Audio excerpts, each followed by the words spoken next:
오늘 하나님 말씀 고린도 후서 1장 1절 2절입니다. 우리 합독하겠습니다.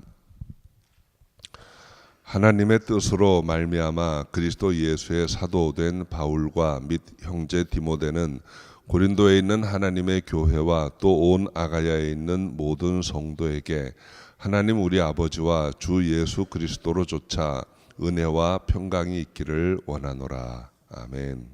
기도하겠습니다. 아버지 하나님 감사합니다. 새해 첫 시간 주님 전에 나와 예배 드립니다. 우리의 예배를 흠양하시고 우리를 축복하시되 성령 충만하게 하셔서 은혜와 평강의 삶을 누리게 인도하여 주옵소서. 함께 하실 줄 믿사옵고 예수님의 이름으로 기도합니다. 아멘. 2018년 첫 주일 설교에 여러분 마음껏 축복하기 원합니다. 성경 말씀으로 인해서 복받는 저 여러분 되시기를 바랍니다. 먼저 한번 축복하시기 바랍니다. 예수 이름으로 축복합니다. 좀 진정을 담으셔서 좀 천천히 이렇게 예수 이름으로 축복합니다. 자, 오늘 본문에 보면 2절에 하나님 우리 아버지와 주 예수 그리스도로조차 은혜와 평강이 있기를 원하노라 그랬습니다. 아마 축복하는 말씀 중에 제일 근본적인 축복이 바로 은혜와 평강을 비는 것이라고 생각합니다. 오늘 이 말씀 이해하기 전에 먼저 우리 고린도 후서에 대해서 조금만 생각해 보려고 합니다. 금년에는 이 고린도 후서 말씀을 좀 자주 뵐 것 같아요. 우리 다음 특별 새벽 기도회 내일부터 시작되는 기간에도 고린도 후서 말씀으로 좀 나누려고 합니다. 이 고린도 후서를 기록한 사람은 바울입니다. 그런데 바울이 자신을 어떻게 소개하고 있는가 하는 걸 1절 말씀 보면 하나님의 뜻으로 말미암아 그리스도 예수의 사도된 바울이라 그랬어요. 바울은 자신이 그리스도 예수의 사도라고 소개를 합니다. 사도라는 말은 그 헬라어 원어의 문자적인 의미는 보내심을 받은 자예요. 근데 이 보내심을 받은 자라는 헬라어를 쓸 때 바울의 마음속에 있던 생각은 히브리인들이 생각하는 샬리아라는 단어였을 겁니다.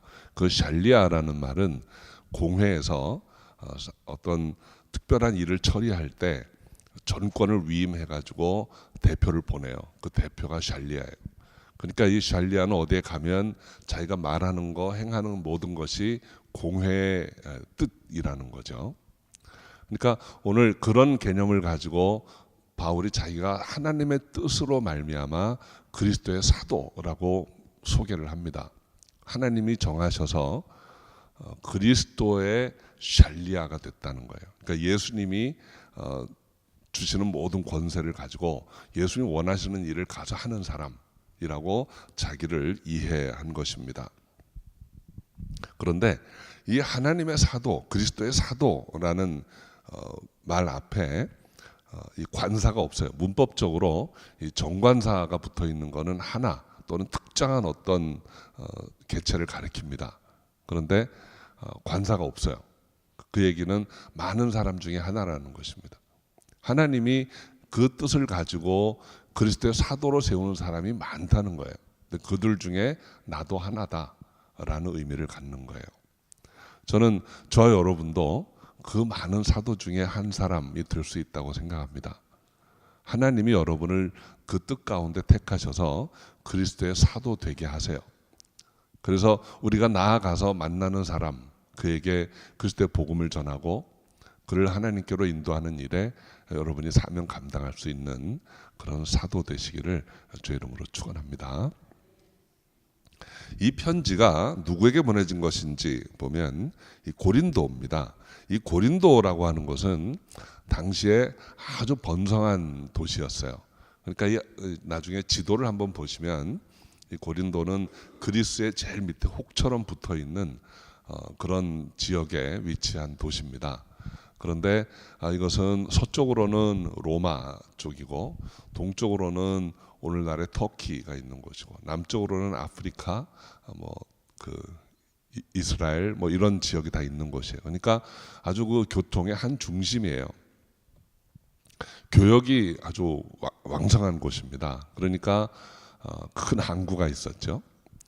그러니까 여러분, 항구가 있다, 뭐 교역이 왕성하다라는 말은 물자가 풍부한 곳입니다.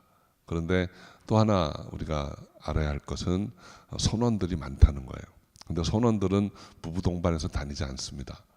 그러니까 남자 혼자 돈이 많이 있는 사람들이 많이 모이는 곳, 자연스럽게 도덕적으로 타락할 수밖에 없는 곳이에요. 그래서 고린도가 물자적으로 문화적으로 아주 풍성한 곳이었는데 영적으로 도덕적으로는 아주 문란한 곳이었습니다. 그런데 사도 바울이 이곳을 아주 중요한 곳으로 여겼어요. 왜 그랬을까요? 죄가 많은 곳에 은혜가 넘쳤다 그랬습니다. 이곳에 구원할 영혼들이 많이 있는 거죠. 그래서 바울이 이곳에 1년 6개월을 머물면서 복음을 전하고 교회를 세웠습니다. 그런데 그 고린도 교회가 아주 열심히 있는 교회였어요. 그런데 이 세상 문화가 교회 안으로 많이 밀려 들어왔습니다. 그래서 교회 안에 아주 문란한 그런 분위기가 이미 들어와 있었고, 또 교회 안에 영적으로 충만한 것 같은데 또 서로 팔을 나누고 분파가 생기고 서로 다툼, 세상적인 시기, 질투 이런 것들이 계속 들어와 있었어요.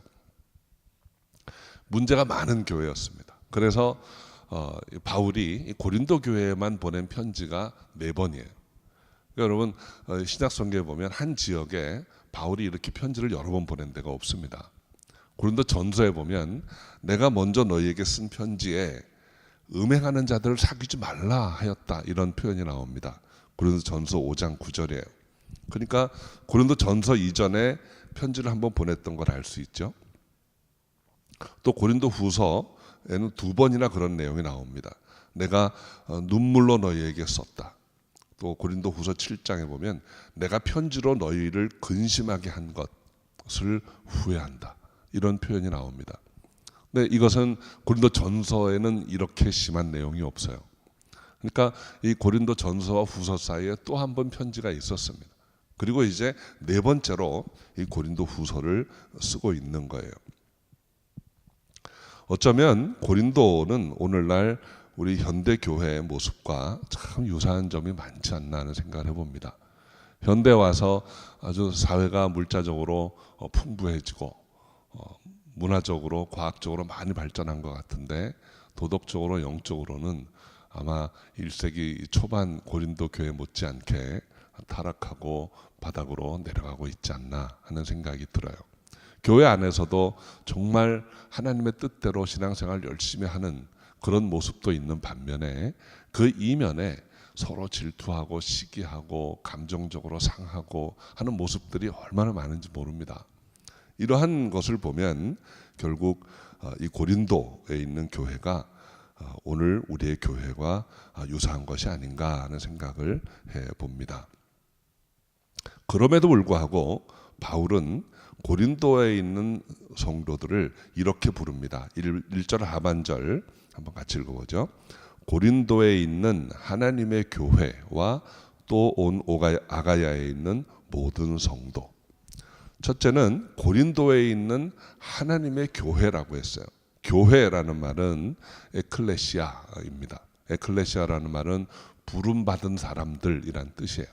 근데 그 앞에 하나님의라는 소유격이 있어요. 그 소유격은 2가지, 문법적으로 2가지 의미가 있어요. 하나는 주격 소유격이라고 해서 그분이 어떤 일을 한 것을 가리킵니다. 그러니까 하나님이 부르셔서 모인 성도들, 사람들이란 뜻이 있고, 2번째는 원래 소유격의 의미죠. 하나님에게 속한. 그러니까 이 교회라고 하는 것은 하나님의 부르심을 듣고 세상으로부터 나와서 모인 사람들인데 이 교회의 주인은 하나님이라는 거예요. 그러니까 우리는 하나님의 소유라는 거예요. 이것이 고린도 교회를 바라보는 바울의 첫 번째 입장입니다. 교회는 하나님께 부름받아 나온 사람들의 공동체이고 이 교회는 하나님의 것입니다. 그래서 우리 한 사람 한 사람은 하나님의 소유된 백성이라는 거죠. 두 번째로 이 고린도에 있는 교회를 아가야에 있는 성도라고 했습니다. 아가야라는 말은 고린도가 속해 있는 넓은 지역을 아가야라 그래요.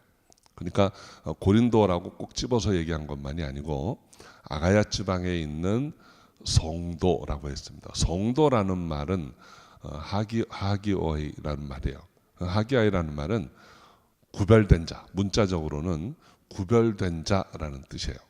그러니까 우리가 보통 holy 또는 거룩한이라고 번역을 하는데, 우리는 이제 거룩하다는 말을 이렇게 생각하면 막 빛이 나고 뭔가 범접할 수 없는 걸 생각하게 되는데, 문자적인 의미는 구별된 거예요.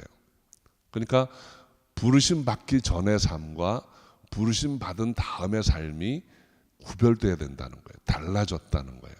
그러니까 예수 믿는 사람은 달라진 사람들입니다. 예수 믿으면서 하나도 안 달라졌다. 그거는 조금 문제가 있는 거예요. 달라진 여러분이시기를 바랍니다. 생각하는 거, 느끼는 거, 추구하는 거, 우선순위 이런 게 다 달라져야 돼요. 달라진 여러분 되시기 바랍니다. 그게 성도예요. 그런 의미에서 저는 우리 교회가 사우스베이에 있는 하나님의 교회, 사우스베이에 있는 성도이기를 바랍니다. 그래서 이 고린도 후서를 읽으실 때 누군가 예수 그리스도께로부터 사명을 받아서 말씀을 전할 때 다 같은 하나님의 부름받은 공동체 지체로서 이 말씀을 들을 수 있는 저와 여러분이 되시길 바라요. 이 고린도 교회에 주신 축복의 말씀이 2절입니다. 우리 2절 다시 한번 읽어볼까요? 하나님 우리 아버지와 주 예수 그리스도로조차 은혜와 평강이 있기를 원하노라. 은혜와 평강, 이것이 축복의 내용입니다. 그리고 은혜와 평강이라는 두 단어는 아주 밀접한 관계가 있어요. 은혜의 결과가 평강입니다. 은혜를 받으면 평강이 임하게 되는 것입니다. 이 두 단어의 의미를 좀 더 상세히 살펴봅니다. 첫째, 은혜예요. 은혜라는 말은 헬라어로 카리스라는 단어인데 선물이란 뜻이에요. 선물, 공짜, 값없이 주는 것, 이게 은혜예요. 무슨 일을 해서 대가로 받는 것도 아니고 내 것 뭔가를 드리고 교환해서 그 대가로 받는 것도 아니에요. 그냥 받는 거예요. 근데 이 은혜를 수식하는 말씀이 있습니다. 하나님 우리 아버지의 은혜이고 주 예수 그리스도로 쫓아받게 되는 은혜라는 거예요. 하나님의 은혜라는 말은 하나님 주셨다는 거죠. 또 어떻게 받는 은혜냐면 예수 그리스도가 중간에 끼어 있다는 거예요. 이 은혜는 예수 그리스도를 믿을 때 하나님께로부터 받게 되는 은혜예요. 하나님이 우리에게 값없이 주시는 은혜인데 그 값없이 주시는 은혜의 조건이 하나가 있다는 거죠. 그거는 예수 그리스도를 믿을 때. 여러분, 이 은혜라고 하는 것에는 두 가지가 있습니다. 하나는 일상적인 은혜가 있고 아주 특별한 은혜가 있어요. 일상적인 은혜는 우리가 그냥 살아가면서 누리는 은혜예요. 그러니까 여러분, 하나님의 은혜는 이 세상의 모든 곳에 드러나 있습니다. 여러분, 세상 천지 만물을 보면 이거 하나님이 지으셨다는 걸 알 수 있고, 사람의 모습을 보면 우리가 이제까지 살아온 것을 보면 이게 다 하나님의 은혜라는 걸 알 수 있어요. 우리 오늘 예배 때 앞에 찬양 드렸잖아요. 나를 지으신 하나님, 이제까지 나를 살게 하신 하나님, 이 모든 게 하나님의 은혜라고 우리가 고백하지 않습니까? 그런데 이런 일반적인 은혜는 우리 육체가 살아있는 동안 다 누릴 수 있는 것이고 누구나 누릴 수 있는데 사람들이 모릅니다. 이게 하나님의 은혜인 줄 모릅니다. 그냥 이거는 원래 그런 건가 보다 생각을 하고 살아갑니다. 나아가서 하나님의 은혜를 부인합니다. 이게 왜 하나님의 은혜야? 내가 열심히 수고하고 땀 흘려서 만들고 내가 벌었고 내가 살아왔는데 라는 생각을 하면서 은혜를 점점 무시하고 모르는 삶이 되고 있어요. 특별한 은혜라고 하는 것은 일상적인 은혜와는 다릅니다. 이거는 누구나 누릴 수 있음에도 불구하고 누리지 못하는 일상적인 은혜가 아니고 특별한 사람들이 누릴 수 있는 은혜예요. 바울이 고린도 교인들에게 보낸 편지에서 축복하는 은혜는 바로 이 특별한 은혜입니다. 제가 오늘 새해 첫 예배 여러분을 마음껏 축복하고 싶은 은혜도 바로 이 은혜입니다. 일상적인 은혜는 육체로 사는 날 동안에 국한되지만 사람에게 한 번 정한 것이 죽는 것이고 죽은 후에는 심판이 있다 그랬습니다. 그리고 영원한 죽음으로 귀결되는 것입니다. 여러분, 하나님이 우리에게 영원한 생명을 주시기로 계획하고 우리를 지으셨어요. 그런데 아담과 하와가 죄를 짓고 나서 그 생명이 죽음으로 바뀌었습니다. 육체가 죽으면서 영적으로도 죽게 되었습니다. 그게 인간들이 가는 길입니다.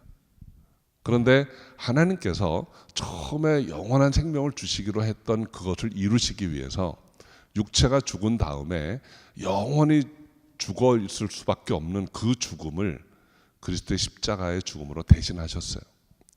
그래서 우리는 육체가 죽은 다음에 그 위로 올라와서 영원한 생명을 누리게 되는 것입니다. 이게 특별한 은혜예요. 그러니까 이것은 예수 그리스도를 믿음으로 말미암아 얻게 되는 은혜인 것입니다. 그래서 로마서 3장 24절에 보면 그리스도 예수 안에 있는 구속으로 말미암아 하나님의 은혜로 값없이 의롭다 하심을 얻은 자가 되었느니라 이렇게 말씀하는 것입니다. 예수께서 우리를 대신해서 영원히 죽어야 할 그 죽음의 값을 치르셨기 때문에 우리는 육체만 죽으면 이제 영원한 생명으로 이어질 수 있다는 거예요. 이것이 은혜입니다. 저는 이 은혜가 저 여러분에게 있기를 바라요. 여러분, 이 육체의 죽음으로 우리의 저주가 끝난다는 것은 놀라운 축복입니다. 그 후에 우리는 영원한 멸망으로 가지 않고 영원한 생명으로 간다는 거, 여러분 이거를 감추려고 하시면 안 됩니다. 무슨 말씀인가요? 여러분 가끔 그런 하얀 거짓말, 선의의 거짓말 하는 분들이 있어요. 말기암 환자 괜찮아요. 그냥 배탈 난 거예요.